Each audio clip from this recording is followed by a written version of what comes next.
ओम शांति। हम सब जानते हैं अभी नवरात्रे चल रहे हैं, तो रोज़ हम धीरे धीरे एक एक शक्ति के बारे में जानते हैं कि परमात्मा ने कैसे जो दुर्गा माँ को 8 भुजाएं दिखाई। वो 8 भुजाएं ही नहीं, वो हमारी अलग अलग शक्ति का प्रतीक है। जैसे कि दुर्गा मतलब क्या? दुर्गा मतलब दुर्गा की सवारी किस पे दिखाई गई? शेर पे। कहते हैं शेर जंगल का राजा होता है, मगर शेर जैसी अगर विकट परिस्थिति भी आ जाए, अगर हम शेर की सवारी है कि जब हमारे अंदर ये शक्तियाँ आती हैं और हम अपने अंदर इन शक्तियों को विकसित कर लेते हैं, तो यदि हमारे सामने शेर जैसी कोई विकराल स्थिति भी आ जाए, कोई भयंकर परिस्थिति भी आ जाए, तो हम उसका भी सामना कर सकते हैं। उनके हाथों में जो शस्त्र दिखाए, वो शस्त्र भी जो चित्र है, वो हर एक शक्ति का किसी न किसी चीज़ का प्रतीक है। तो आज हम जानेंगे सहयोग की शक्ति। आज दुनिया में देखें तो हम सब सहयोग लेना तो जानते हैं, मगर हम किसी को सहयोग नहीं दे पाते या देना ही नहीं चाहते।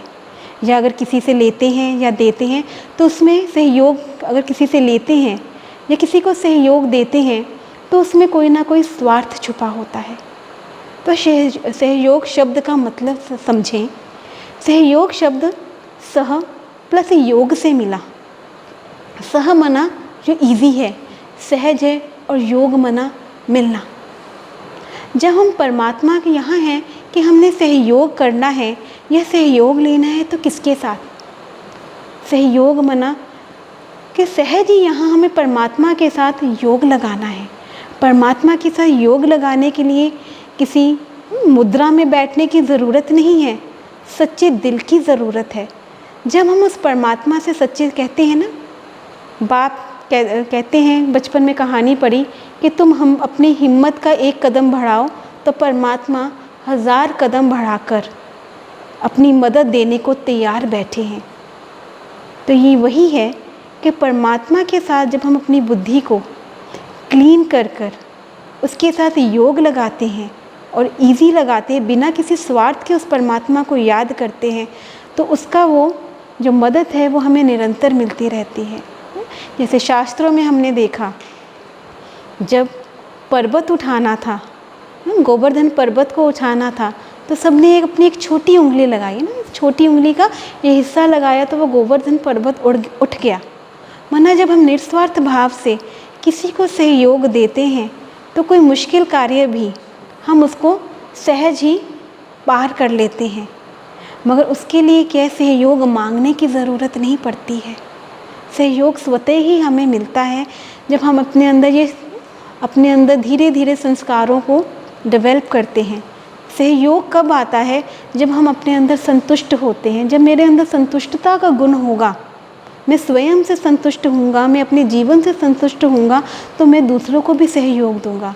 और कहते हैं जब हम प्रकृति को जो देते हैं हमें वही मिलता है। तो सहयोग मांगने से नहीं मिलता, सहयोग दूसरों को देने से मिलता है। और ये सहयोग की शक्ति हमारे अंदर तभी आएगी जब मेरे अंदर संतुष्टता का गुण होगा। मैं अपने जीवन से, अपने आप से और उस परमात्मा से संतुष्ट होऊंगा, तो स्वतः ही मैं दूसरों को बिना किसी स्वार्थ के सहयोग देता रहूँगा। तो यहाँ पर भी आज हम जानेंगे, देखेंगे कि परमात्मा के जो हम व्रत करेंगे या कोई भी नियम करेंगे तो परमात्मा से वायदा करेंगे कि हे परमात्मा, आपने मुझे जो जीवन दिया, जैसा भी दिया, जैसा भी मिला, वो मुझे मेरे कर्मों के हिसाब से मिला। और जैसे जैसे मैं अपने अंदर इस संतुष्टता के गुण को धारण करता जाऊंगा, मुझे दूसरों का सहयोग स्वतः ही मिलता जाएगा। और सबसे ज़्यादा सहयोग मुझे उस परमात्मा का मिलेगा।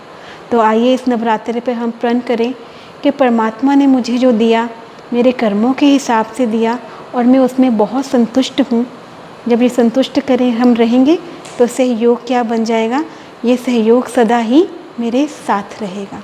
ओम शांति।